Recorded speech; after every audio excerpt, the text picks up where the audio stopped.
Nos últimos dias temos presenciado uma das maiores tragédias climáticas no Rio Grande do Sul. Se você não está morando numa caverna, você já deve ter visto que o aumento no volume das chuvas causou inundações avassaladoras em centenas de cidades e deixou centenas de milhares de pessoas desabrigadas. No meio de tanto sofrimento acontecendo, apenas uma palavra vem na minha cabeça: trauma. E nesse vídeo aqui eu vou explicar como que o trauma pode modificar para sempre o nosso cérebro. De acordo com o Manual Diagnóstico e Estatístico de Transtornos Mentais, o trauma é definido como a exposição a um evento que envolveu ou representou ameaça de morte, lesão grave ou violência física e sexual. No caso do desastre climático do Sul, o trauma estaria relacionado com a exposição à situação de calamidade pública, ao perder bens materiais, ser desalojado e até mesmo perder entes queridos por conta das enchentes. Os sintomas de trauma podem incluir revivência persistente do evento traumático, os famosos flashbacks, evitação de estímulos associados ao trauma, alterações negativas na cognição e no humor e sintomas de hiperexcitação, como dificuldade para dormir e irritabilidade. É muito importante destacar aqui que esses sintomas precisam durar por pelo menos 2 a 3 meses para de fato ser configurado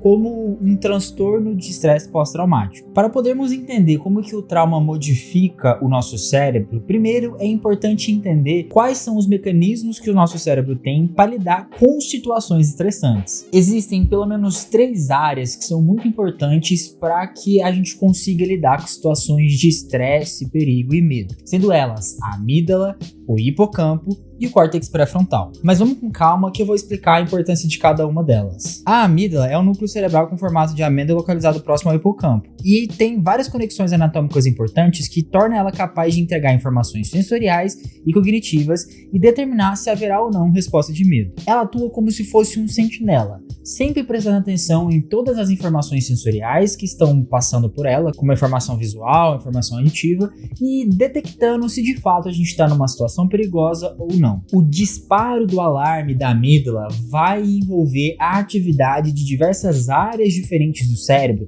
que são responsáveis por coordenar a resposta de luta ou fuga, que é a resposta que gera as alterações no nosso corpo necessárias para a gente conseguir lidar com situações estressantes. Por exemplo, quando a amígdala avisa que a gente está em perigo, ela ativa um eixo de resposta ao estresse que culmina na liberação de substâncias que preparam o nosso corpo para o estresse, como a adrenalina e o cortisol. Essas duas substâncias vão ajudar o nosso corpo a mobilizar a energia e preparar e conseguir lidar com a situação, seja ativamente enfrentando ou fugindo do local. Outro ponto muito importante para a gente ter o processamento necessário para lidar com a situação estressante é a criação de memórias daquele momento. O hipocampo é uma área do cérebro fundamental para o processamento e criação de memórias, e ao ser estimulado pela atividade da amígdala, consegue sedimentar a criação de uma memória muito vívida e forte desse evento traumático. Dessa forma, é como se a amígdala estivesse avisando para o hipocampo que essa situação é muito importante de ser lembrada, porque talvez ela crie os mecanismos psicológicos necessários para a gente conseguir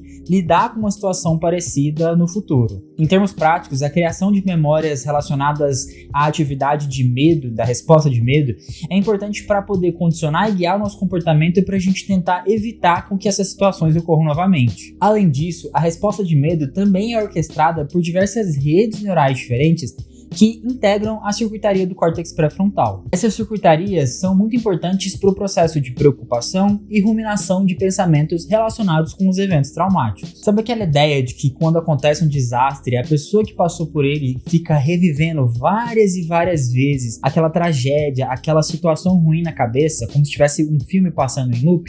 Pois é, meio que quem faz isso são circuitarias presentes ali no córtex pré-frontal. Mas agora que a gente sabe como que o cérebro responde ao estresse, a gente pode responder a pergunta: o que o trauma de fato causa no nosso cérebro? Em situações estressantes comuns, como cair de uma escada ou presenciar um acidente, é muito fácil que a memória não seja construída de forma tão efetiva, fazendo com que a gente de fato não passe por um trauma tão grande a ponto de gerar uma resposta de medo que seja exagerada.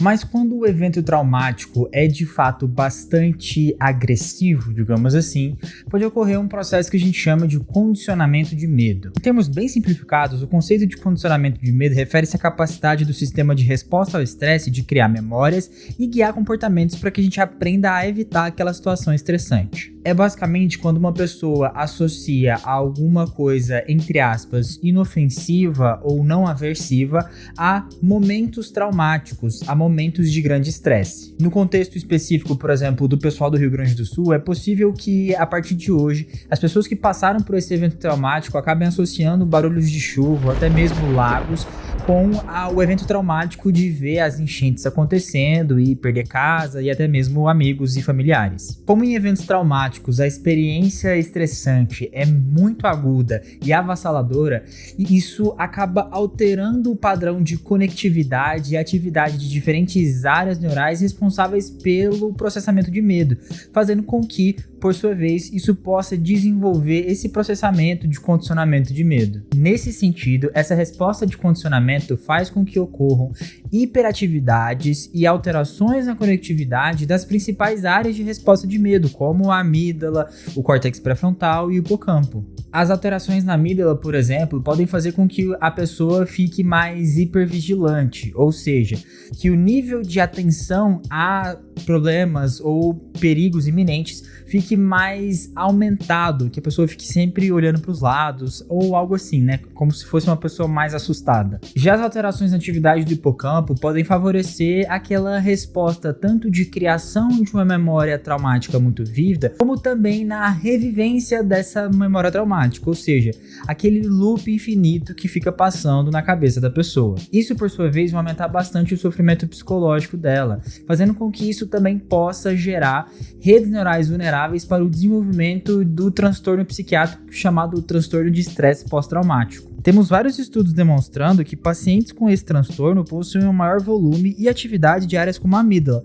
podendo isso estar relacionado com o desenvolvimento aos circuitos hiperativados que geram a resposta de medo frente à revivência psicológica desses eventos traumáticos. Dessa forma, a gente pode dizer que a grande maioria das pessoas que passaram por esse evento lá no Sul vão ter, infelizmente, alterações no cérebro que vão garantir com que elas tenham memórias muito vívidas desse trauma que aconteceu. E em algumas pessoas, isso pode acabar se desenvolvendo, se desenrolando no desenvolvimento de um transtorno psiquiátrico como o transtorno de estresse pós-traumático, onde, infelizmente, a pessoa acaba revivendo esse momento por várias vezes e tendo vários sintomas relacionados com a ansiedade e o medo. Esse transtorno é bastante sério e requer o tratamento psicológico e o tratamento psiquiátrico. Mas isso vai ser um assunto para um próximo vídeo que eu vou fazer, caso você comente aqui embaixo. Bem, se você é do Sul ou tem alguma família que mora no Sul, eu falo do fundo do meu coração que eu espero bastante que as coisas normalizem o quanto antes. E eu espero do fundo do meu coração que você ou seus familiares consigam estar bem e encontrar alguma forma de conseguir lidar com isso tudo. Se você gostou desse vídeo, não se esquece de deixar seu like aqui embaixo e de compartilhar com quem você acha que gostaria de saber sobre esse assunto. Muito obrigado pela atenção e até mais!